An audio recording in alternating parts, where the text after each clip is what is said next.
Shalom, peuple de Dieu, que le Très-Haut vous bénisse richement.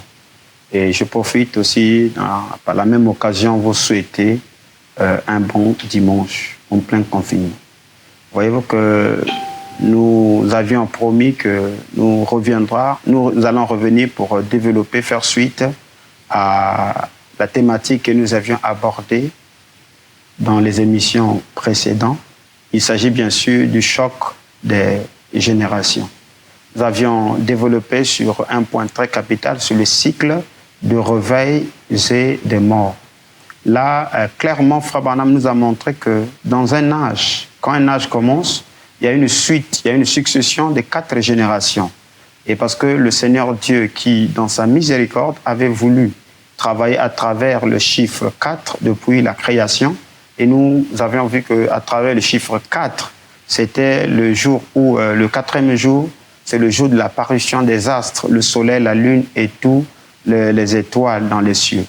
Et aussi, Dieu, quand il a fait alliance avec Abraham, il lui a dit que ta progéniture ira en déportation pendant 400 ans. Mais à la 4e génération, l'Éternel descendra pour les délivrer. Et lorsque le Seigneur les a réunis sur le mont Sinaï, quand il leur donne la loi, il leur dit aussi qu'il est un Dieu juste qui punit l'iniquité des pères aux enfants, de la 3e jusqu'à la 4e génération.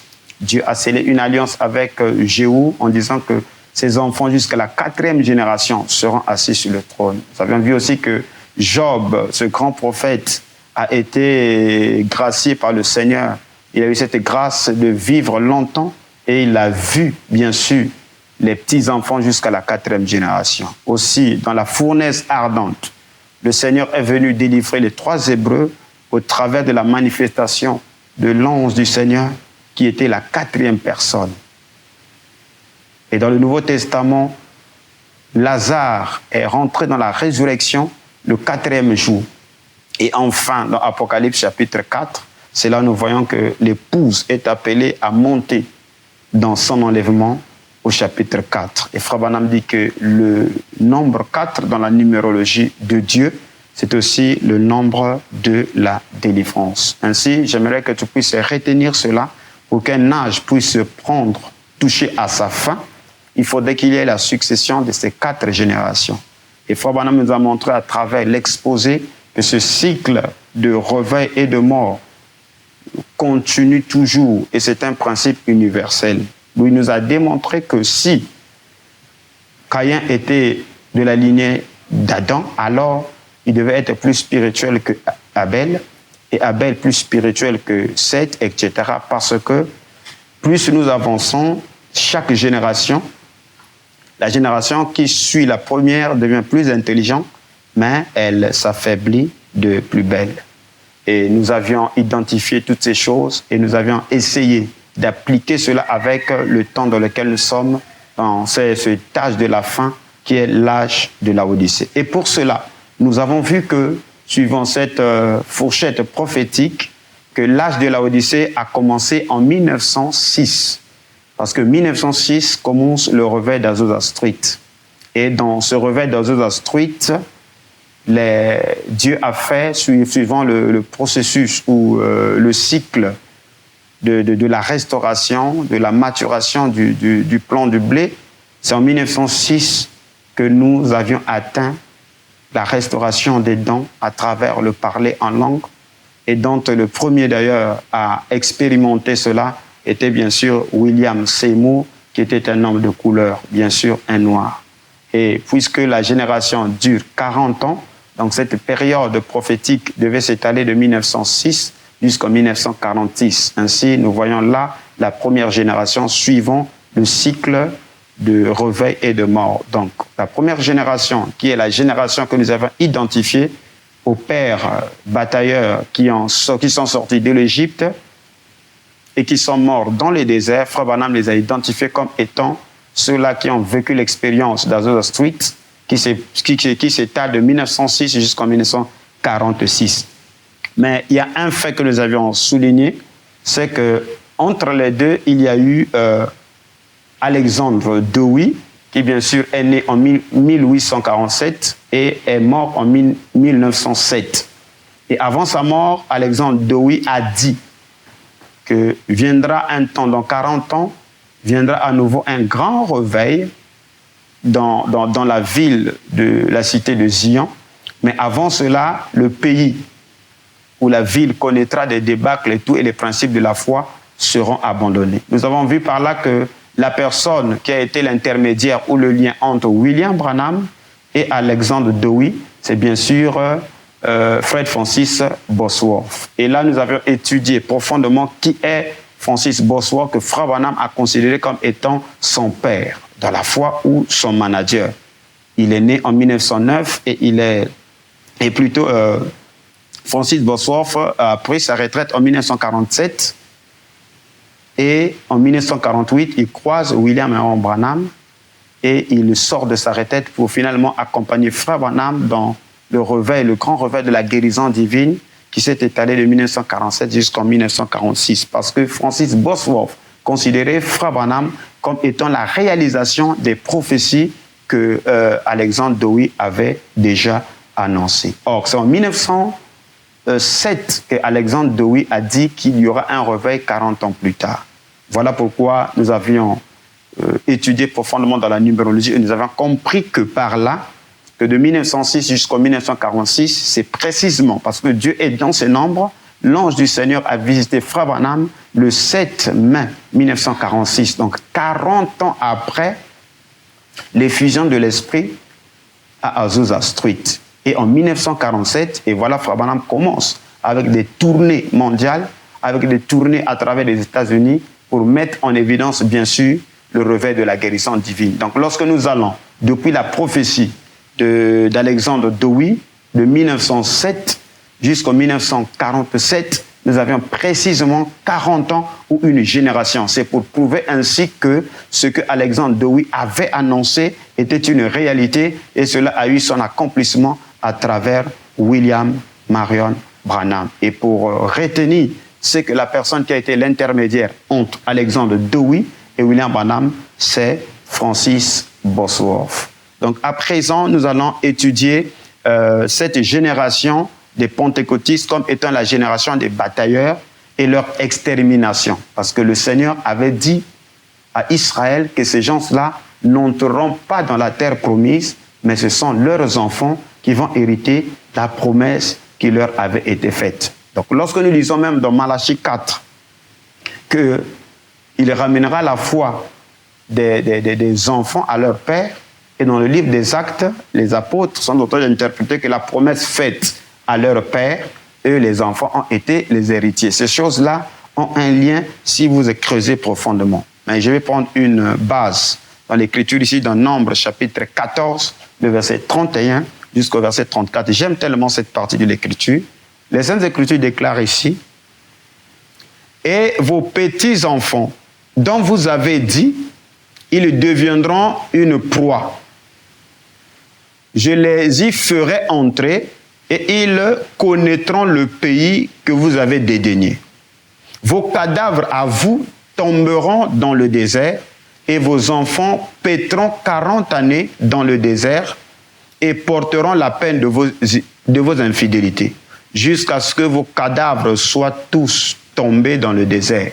De même que vous avez mis 40 jours à explorer le pays, vous porterez la peine de vos iniquités 40 années, une année pour chaque jour, et vous saurez ce que c'est être privé de ma présence. Voyez-vous que cette scène ici se déroule au moment où les espions, c'est-à-dire les 12, parce que parmi les 12, il y a Josué et Caleb, donc les 10 qui reviennent avec un rapport qui a engendré du tumulte et la peur. Et au lieu d'écouter le bon rapport de Josué, le mauvais rapport les a influencés. Ils se sont plaints pour dire que leurs enfants, finalement, deviendront des proies. Alors Dieu a entendu ces paroles et dit, à cause de cela, ce sont vos enfants-là qui vous avez eu la peine, ce sont ces enfants-là qui hériteront le pays que je vous ai promis. Et vous tous, ces pères, leurs pères, vous tous, les pères rebelles, vos cadavres tomberont dans le désert. Et la Bible dit que parce que c'était des hommes qui étaient en mesure de se battre, c'était des guerriers sur le chemin qui les amenait vers Canaan. Et je prends Deutéronome chapitre 2, le verset 14 jusqu'au verset 16. Le temps que durèrent nos marches de Kadès-Barnéa au passage du torrent de Zéred fut de 38 ans, jusqu'à ce que toute la génération des hommes de guerre eût disparu du milieu du camp, comme l'Éternel le leur avait juré. La main de l'Éternel fut aussi sur eux pour les détruire au milieu du camp, jusqu'à ce qu'ils eussent disparu. Lorsque tous les hommes de guerre eurent disparu par la mort au milieu du peuple, c'est alors Dieu maintenant commence à donner un autre appel.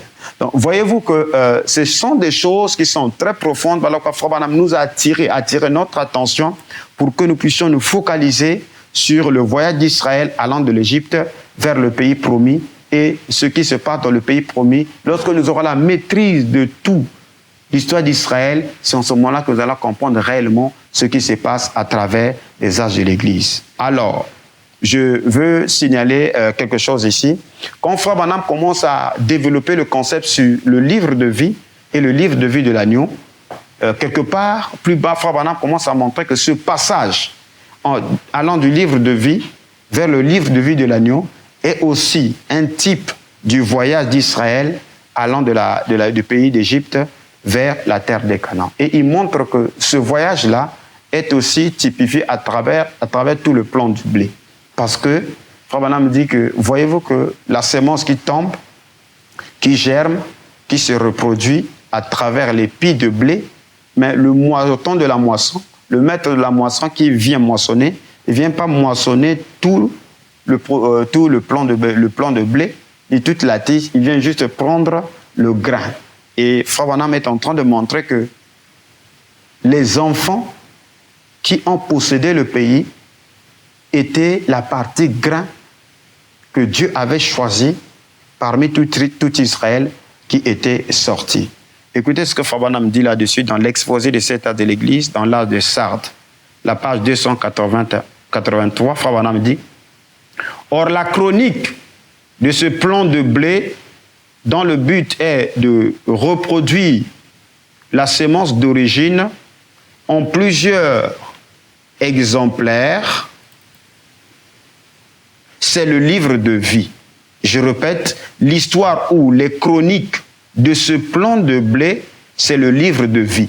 Et une partie de ce livre de vie est le registre de la vie éternelle, une portion du livre de vie. C'est ce que l'on appelle le livre de vie de l'agneau. Donc, Frère Branham est en train de montrer à travers cet enseignement que dans l'Église, il y a plusieurs catégories de croyants.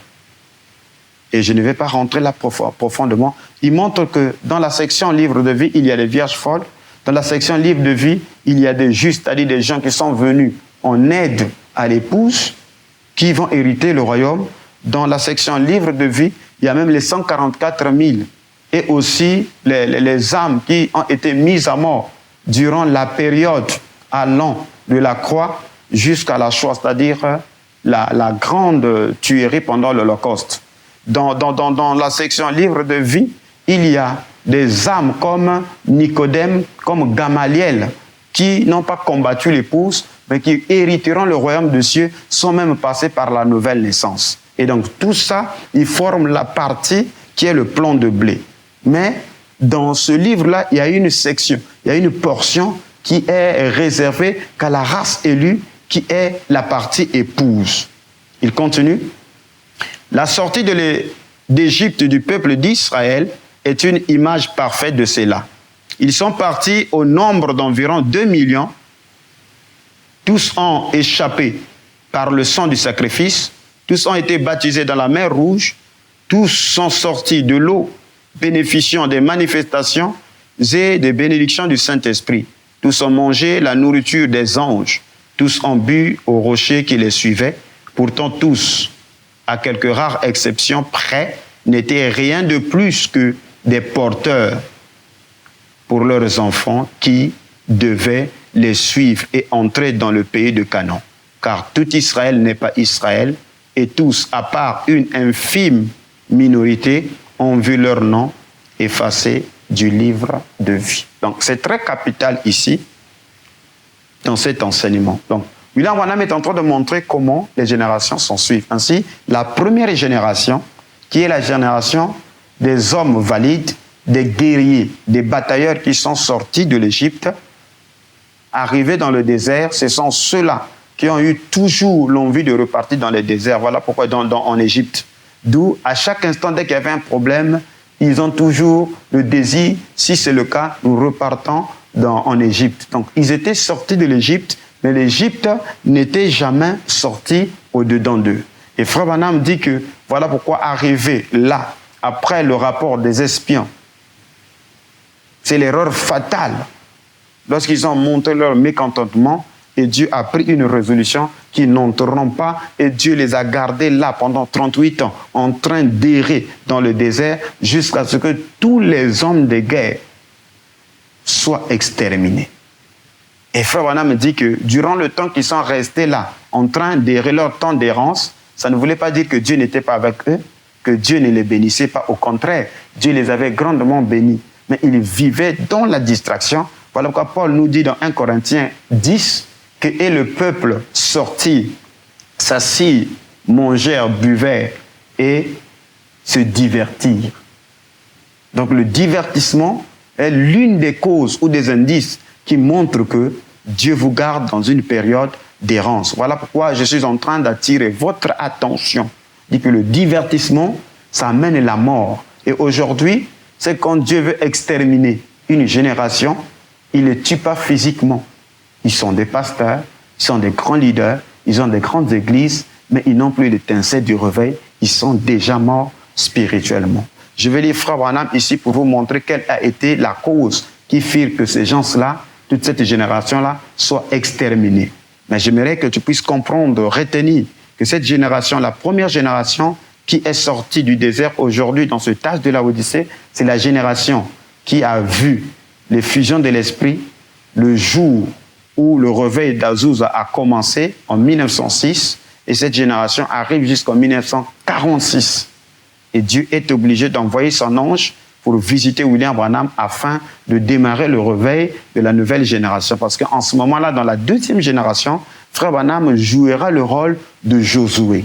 Donc voilà pourquoi j'attire votre attention. Il ne faut jamais mêler les principes. Nous sommes dans l'ère du Verseau, l'ère de l'illumination, l'ère de l'intelligence. Donc dans vos démarches, dans vos exposés, il faudrait que la parole puisse venir avec une fluidité. La parole doit venir avec une précision, même numérique, de manière à ce que ceux-là qui écoutent soient édifiés, qu'ils soient du message ou pas, mais lorsqu'il verra la succession de la parole, de l'histoire, de la numérologie, ça amène la personne à se rapprocher. Parce que dans l'ère du Verseau, déjà ce n'est plus les poissons croisés ou c'est l'évangélisation des masses, mais c'est la pêche à la ligne. Ça vous introduit dans le troisième pool. Et ça, ce n'est plus des frétins qu'on attrape. Il faut des gros poissons. Et quand les eaux sont troubles, les gros poissons descendent en bas. Voilà pourquoi je sais que parmi vous qui suivez, il y a de gros poissons. Voilà pourquoi vous devez être très exigeants. Ce n'est plus possible qu'on puisse vous manipuler, qu'on puisse vous séduire. Parce que les eaux sont troubles. Le monde est en train de s'agiter. Les religieux, même ceux du message, voyez comment les noms sont en train d'être effacés dans le livre de vie. Voilà pourquoi ils sont assis, en train de manger, en train de boire, en train de se divertir. Mais il y a des élus comme Josué et Caleb, leurs yeux sont fixés sur la promesse. Alors écoutez, Frère Branham qui va nous montrer la raison qui fit que ces gens-là ne puissent pas hériter le pays, dans se tourner vers le nord. Prêché le dimanche 29 janvier 1961, Frère Branham dit au paragraphe 27, nous voyons qu'ils ont commis une erreur fatale.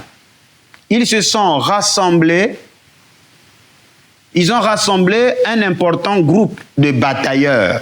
Frère Branham dit, c'est ce que nous avons. C'est un important groupe de batailleurs. L'un dit que Dieu soit béni. Moi, je suis des assemblées. Vous, vous êtes des unitaires. Vous n'avez rien à y avoir. Vous, les pauvres églises de Dieu, nous l'avons. Vous voyez, déjà, il y a le sentiment d'exclusion. Et quand vous avez ce sentiment-là, Dieu vous a quitté. Celui de l'Église de Dieu dit que Dieu soit béni, c'est nous qui avons la chose. Nous avons le nom, prophétisé. L'unitaire dit, nous l'avons parce que nous pratiquons le vrai baptême. Alléluia. Frère Branham dit, espèce de batailleur. Non, laissez-moi aussi dire que toute cette pagaille des guerres qui se passent aujourd'hui, c'est la sémence des batailleurs. Et Dieu ne peut pas prendre des gens qui ont eu l'esprit de la bataille pour les introduire dans le pays. Voilà pourquoi ils meurent. Dieu a dit, vous resterez ici jusqu'à votre mort. C'est tout à fait juste. La Bible dit qu'ils restèrent là jusqu'à ce que tous les vieux batailleurs soient morts. Amen. C'est tout à fait vrai. Il les a laissés là jusqu'à ce que tous les vieux batailleurs soient morts. La Bible dit, ces batailleurs luttaient pour les limites de l'organisation. Disons, n'ayez pas de communion avec ce groupe-là. C'est une bande de bus, c'est ceci. Tant que vous avez cela dans votre tête, vous resterez jusque-là sur la montagne et vous mourrez de faim. Je crois que si tu es un croyant, tu peux dire Amen à cette citation. Donc, aussi longtemps que vous avez ces sentiments d'exclusion en vous, Frère Branham me dit que vous allez rester là jusqu'à la montagne et vous mourrez de faim. Avez-vous déjà pensé ce que ces gens faisaient pendant 40 ans? Ce n'était même pas 40 jours de voyage, mais Dieu les a gardés là 40 ans. Et c'est ce qui est arrivé il y a longtemps. Frère Branham continue. Ils restèrent 40 ans sur une montagne. Nous sommes restés dans nos dénominations pendant 40 ans, faisant des histoires. Avez-vous déjà pensé à ce que ces gens-là faisaient là pendant 40 ans? Eh bien, Dieu était certainement avec eux. Il est avec nous.